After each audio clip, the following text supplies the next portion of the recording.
Towards the end of last year, we've been seeing a medieval resurgence happen in fashion and pop culture. Technically, we've been seeing this revival coming since the 2018 Met Gala, but medieval themes and aesthetics have become very prevalent over the past few years, and especially over the past few months. We've seen Chapel Rowan in her Joan of Arc getup at the VMAs. Chainmail accessories are everywhere now, and everybody wants to dress like they're going to a Ren fair year-round, even though I'm pretty sure it's mostly a summer thing. TikTokers have dubbed this medieval weirdcore, which I think it should be simplified to medieval core because I don't think there's anything weird about it. Pinterest has renamed this trend Castlecore and has predicted it as one of the top trends of 2025. So what is up with all this medieval inspiration recently? And are we experiencing a 2020s medieval revival? I'd say, yeah, we are.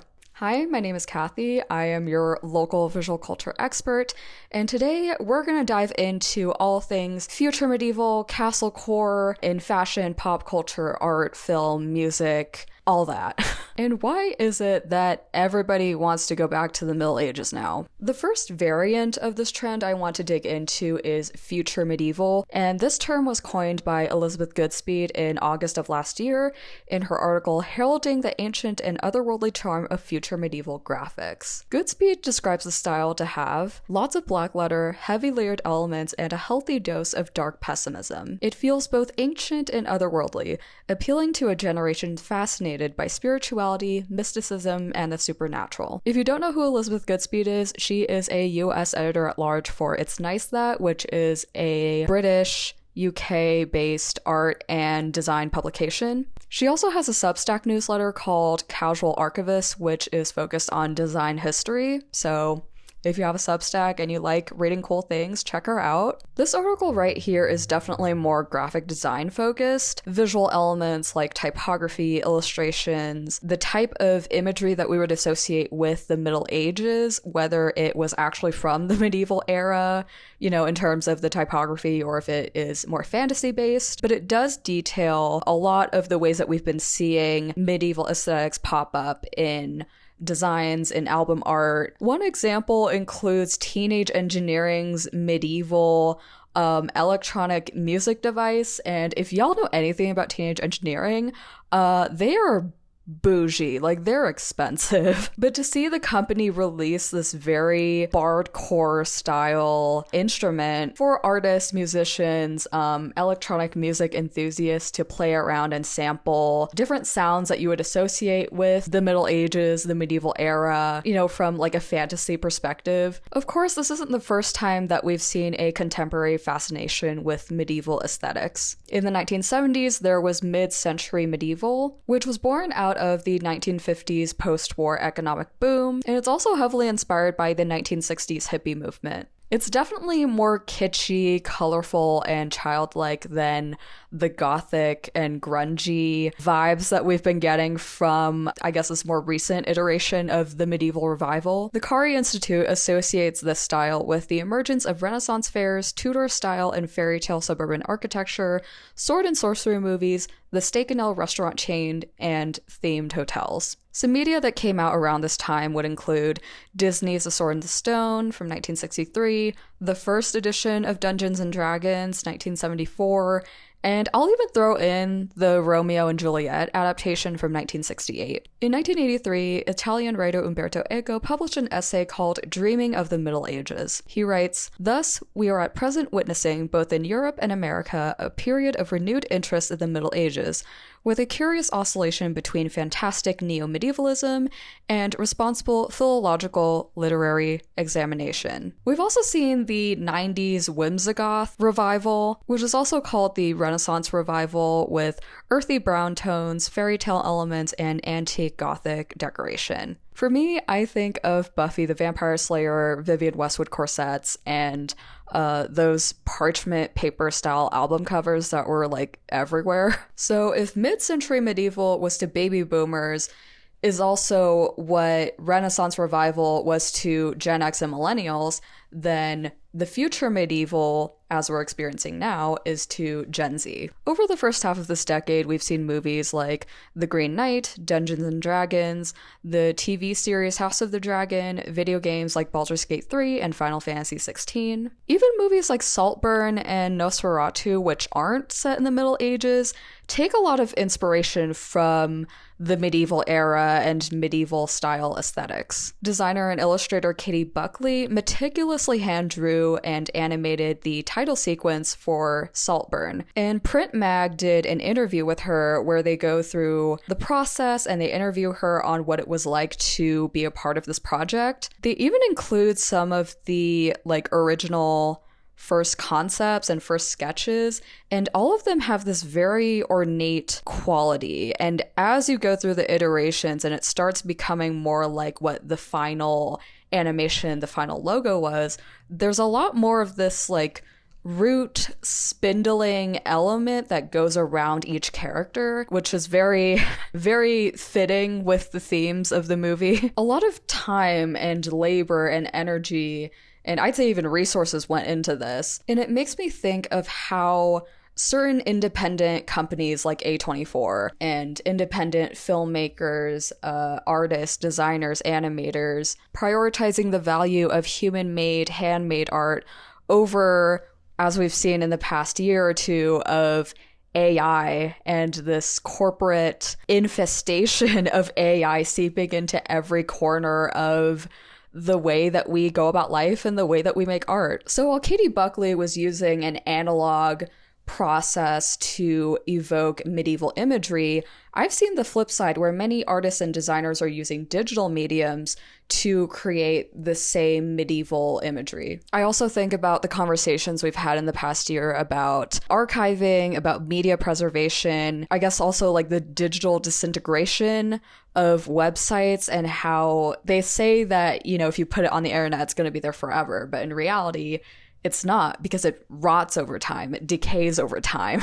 I'd say also in combination with AI and this techno-feudal society that we are living in right now, streaming services like Spotify have really fallen out of favor with the general public. People have been opting for physical media and analog forms of creating and consuming content as a way to reject this new technology that may have made our lives more convenient, but honestly, it's just made our lives more miserable, which I think plays into this conversation of going back to medieval aesthetics or being inspired by medieval times. But again, thinking about the relationships between the analog, the digital, between nature and technology, these dichotomies that I've been seeing a lot. There's an article by restofworld.org, not an article, but a series of articles, this project called Digital Divinity.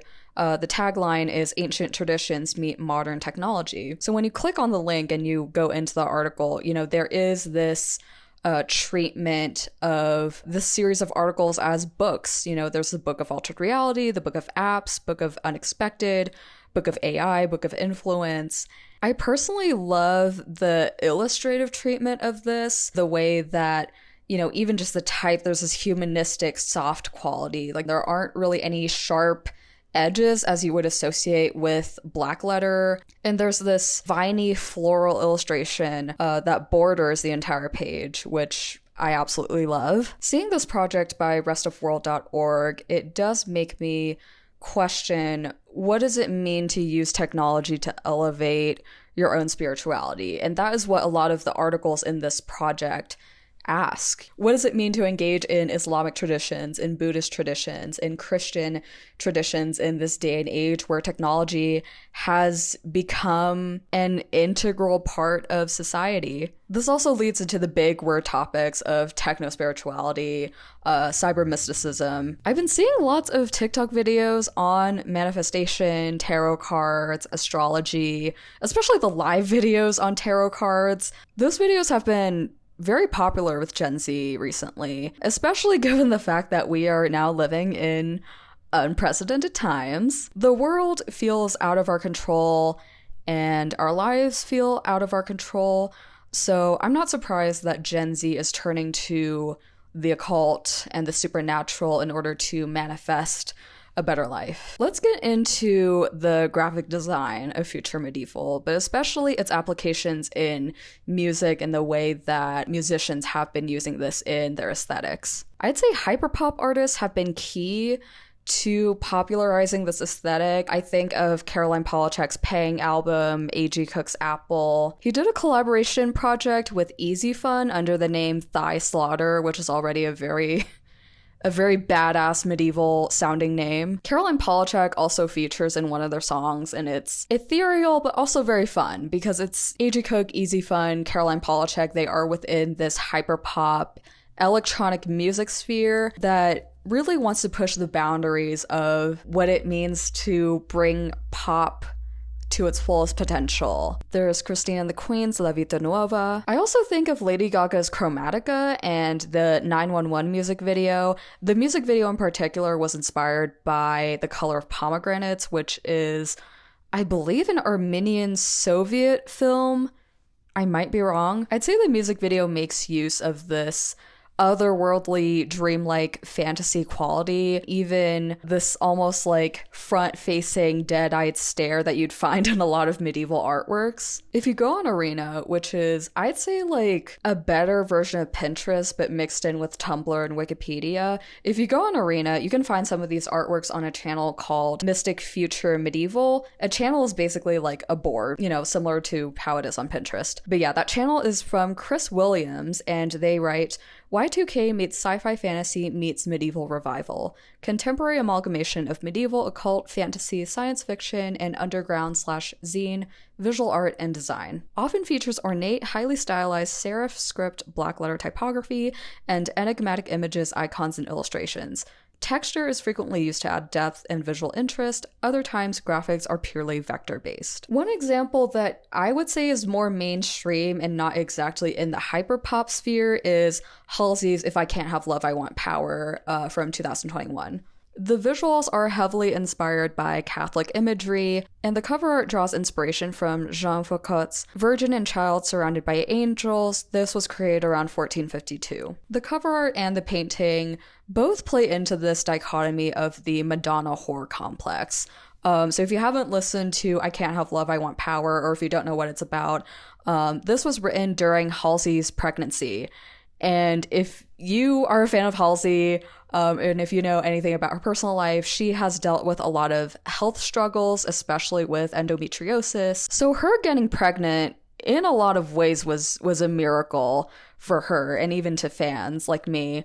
Going into the bigger picture, the album plays into this black and white dichotomy of the Madonna versus the whore. Are you someone who brings life into this world and is a responsible and subservient mother, or are you a mistress who gets around, gets some, F's around, and is sexually expressive? You're either one or the other. You're either the Madonna or the whore, and you never really get to be both. But Halsey in If I Can't Love, I Want Power is like, okay, fuck that. I am capable of being both, and that is what being a woman is all about. Given that this is also Halsey's first full rock studio album, and she enlisted the help of Trent Reznor and Atticus Ross from Nine Inch Nails to co-write and produce her album, I can't help but think about black metal and death metal artists and the way that they use imagery in their artwork compared to how Halsey uses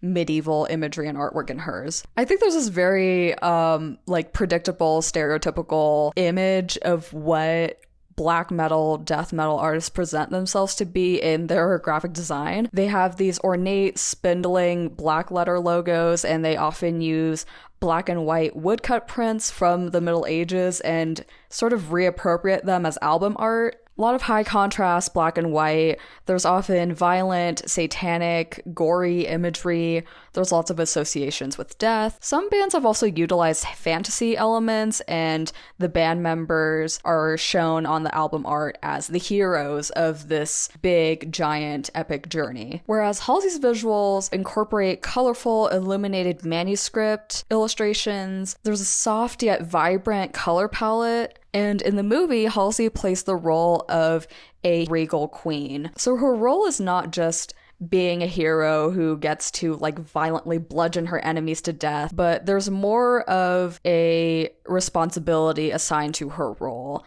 And especially with the album being about her pregnancy, like being a mom is a lot of responsibility, and there is a lot of thought and care into how you take care of your baby the same way a queen has to really think about how she should rule her kingdom. There's this very stark contrast between the ending of life that you see in black metal, death metal, versus creating life, specifically in Halsey's album. I know these two are like kind of weird comparisons, but because these are both rock albums, I think, you know, it's interesting to think about, and it's interesting to make comparisons, at least to me.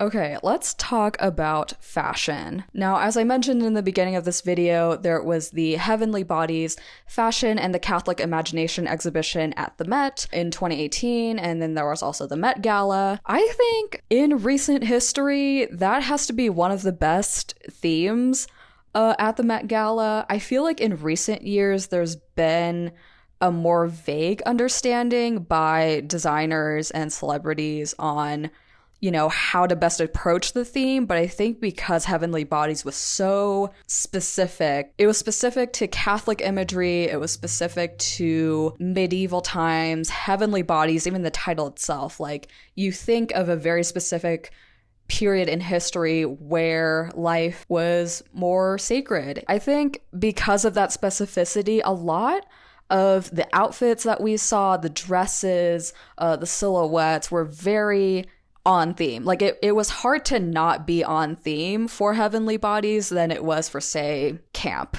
or for the American Fashion Met Gala. I personally have been seeing a lot of jewelry and silver accessories recently, and I see them as a way of imitating armor or imitating armored accessories. If you go into the Pinterest Castlecore board, there's this photo of Mina Lay. It's sort of like a side profile picture where she's wearing this chainmail headscarf. I found out where it was from, and it's from the Falconier shop, and it retails for $275, I believe. Yep, $275, which is quite pricey, and I really wish I had that kind of money so I could buy it, because I think it's so cool and so cute. I've also seen a resurgence of antique jewelry, Tudor-style jewelry with the crosses, Anglo-Saxon jewelry. Honestly, just lots of like rings and necklaces with the ornate illustrations, ornate scripts, things that we've kind of already seen in the Future Medieval variant. There's the Balenciaga Chevalier Derby, which is basically like silver night shoes, but they're loafers. Like it's just loafers, and you kind of wear them on its own. I've been seeing a lot of mixing armored accessories with casual everyday clothing. This may or may not be related, but I've also been seeing silver shoes in general, like the Adidas Taekwondo shoes. There's the Kiki Young Jang collab with like this silver tip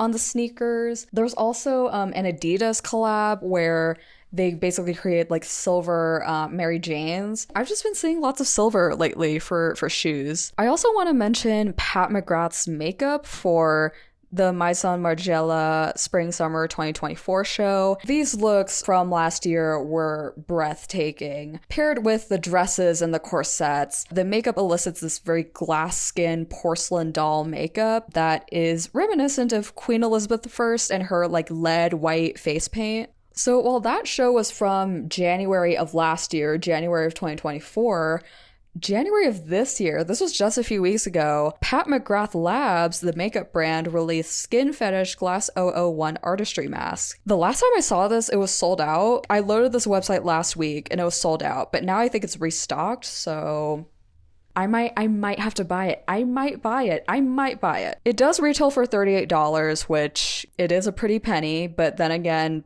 Pat McGrath is a high-end, almost luxury brand. For the rollout of this product, Pat McGrath Labs invited a lot of influencers and journalists to try out the product. And basically, it's a mask. I've seen people dupe this with like the peel off like cucumber mask that you like basically spread all over your face. You wait for it to dry. It creates this like very glossy film, and then you just peel it off. This is pretty much the same formula where you apply whatever makeup you have, you apply a thin layer on top, wait for it to dry, and it does create this very glossy film. Like you can't move your face in it. Like you can't talk, you can't make facial expressions. Like you're basically meant to be as still as a doll. While I will say that this is a gimmicky product, like this is obviously not for everyone, and this is meant for a very specific purpose in makeup artistry, I think it is an innovative product, and I don't think we would have seen this product 10 years before. I view this mask as a product that utilizes modern technology to recreate a beauty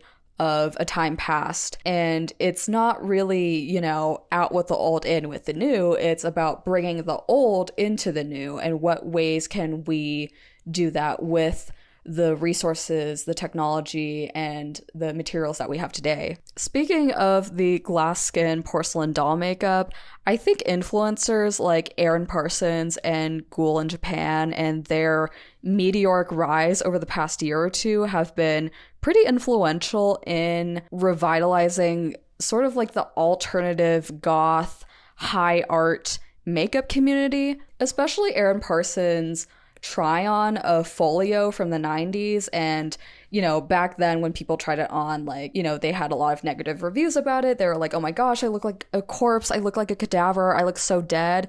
But when Angelina Jolie did it, it looked moody and grungy and badass on her because it tied in with the whimsigoth trend of the 90s. So unfortunately, MAC did discontinue Folio at some point because of those reviews and the fact that the general public wasn't into the dead girl, dead lip look. But since Aaron Parsons' try on and that video becoming viral, it did also revive the niche community of MAC lovers into pressuring MAC to bring it back. And they finally did. MAC released the nude collections with Folio as one of the new nude shades, and people have been loving it. I have been loving it. I'm wearing it on right now. A fashion collection I'd like to touch on is the Paco Rabanne Fall/Winter 2020-2021 show. And that collection of outfits featured a lot of like lacy white nightgowns, priestly uniforms, chainmail hoods, chainmail dresses. The collection was really leaning into the Joan of Arc revival.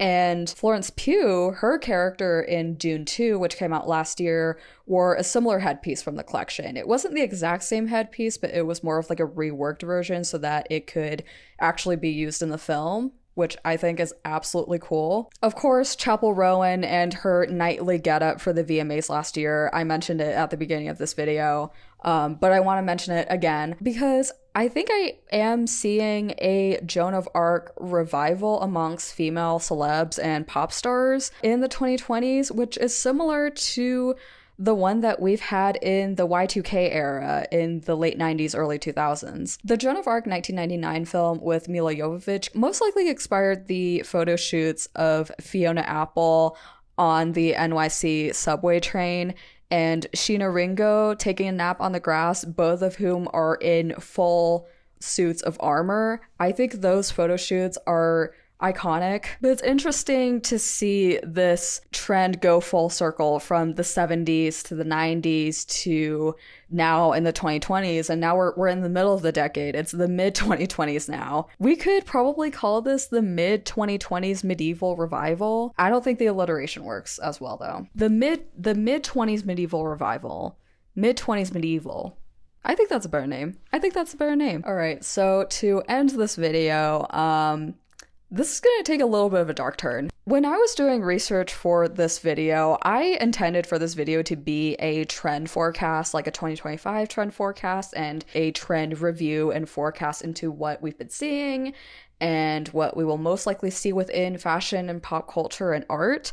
But there are socio-political implications of this trend.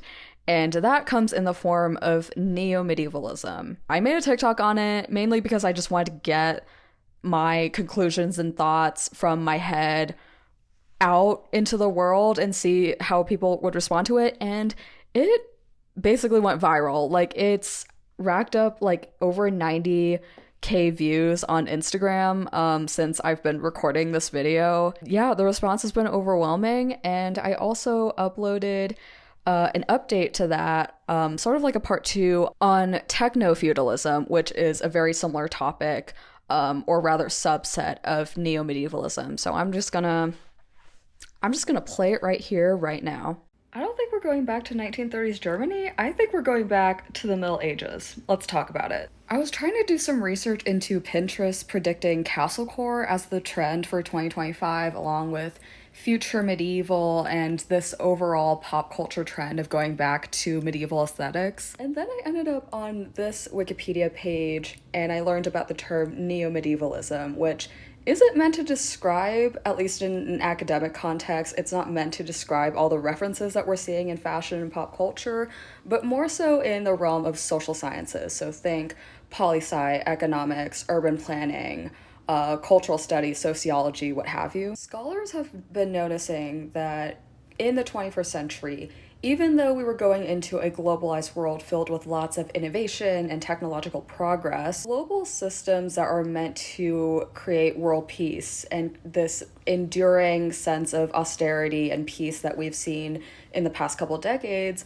aren't meant to last, and that they would eventually break down and we would regress as a society back into a more decentralized, destabilized world of different sovereignties, very similar to the Middle Ages. There's a book I found called US-China Rivalry in a Neo-Medieval World, and the authors define Neo-Medieval era as a historical period beginning around 2000, characterized by weakening states, fragmenting societies, imbalanced economies, pervasive threats, and the informalization of warfare. Well, that sounds awfully familiar. Found another book called Cities in the Neo-Medieval Era, citing Italian writer Umberto Eco, who was one of the pioneers of postmodern neo-medieval theory. In chapter 1, IICHLIWP writes, Eco spots signs of neo-medievalism in further processes such as the alienation and structural decentralization of metropolises, which, like in the medieval ages, became enclosed boroughs with minorities who reject integration,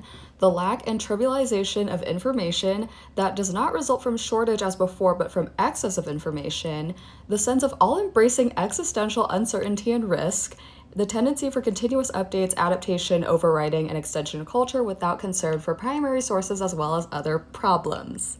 Yay. That being said, I am not here to fearmonger and say that every single thing that happened in the Middle Ages is going to happen within the next decade or so. Like, that's not what I'm saying. But I do think the Castlecore future medieval trend is very much reflective of how we are going back to a more vulnerable state as a society. So yeah. So I didn't expect this to blow up, not just on TikTok but on IG as well. And a lot of you guys wanted me to look into techno-feudalism, so let's do that. A lot of you guys wanted me to look into the book Techno-Feudalism, What Killed Capitalism by Yanis Varoufakis. I don't have the book, but I did find this article from Wired which interviews the author, and it goes into his argument that companies like Apple and Meta have treated their users like modern-day serfs. So if we go back to feudalism in the traditional medieval sense, the highest nobility or lord owned all of the land, the food, the shelter, and in order to access any of those vital resources to live, you had to work for the lord, or the king, or whoever was in the highest of nobility. The system is also known as fiefdom or fief, which is holding land in exchange for service or labor. If we were to apply this to today, the tech billionaires would be at the top, and the 99% everyday people would be at the bottom. Last video, I talked a lot about neo-medievalism and even neo-feudalism as a way of going back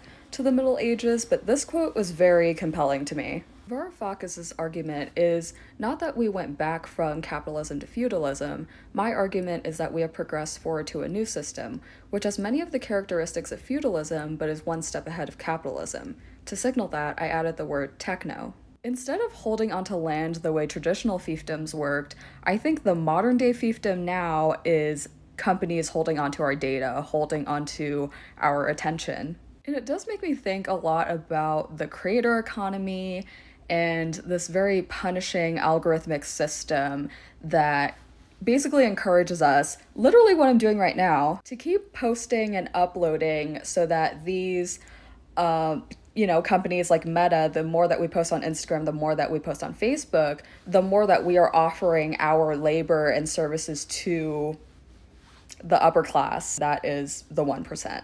And with the tech giants leveraging this technology to exploit the 99%, us serfs, I've been seeing lots of conversations this past year about media preservation and this digital dark age that we are most likely already in. As I mentioned in my last video, we have so much information and so much data that there's too much of it, and we may end up losing it, which is a lot to think about. While future medieval and past iterations of the medieval revival have been used for romanticism and escapism, I think we've come to a point where we have no choice but to accept Neomedievalism and techno-feudalism as our reality. Anyways, I hope you guys enjoyed this video.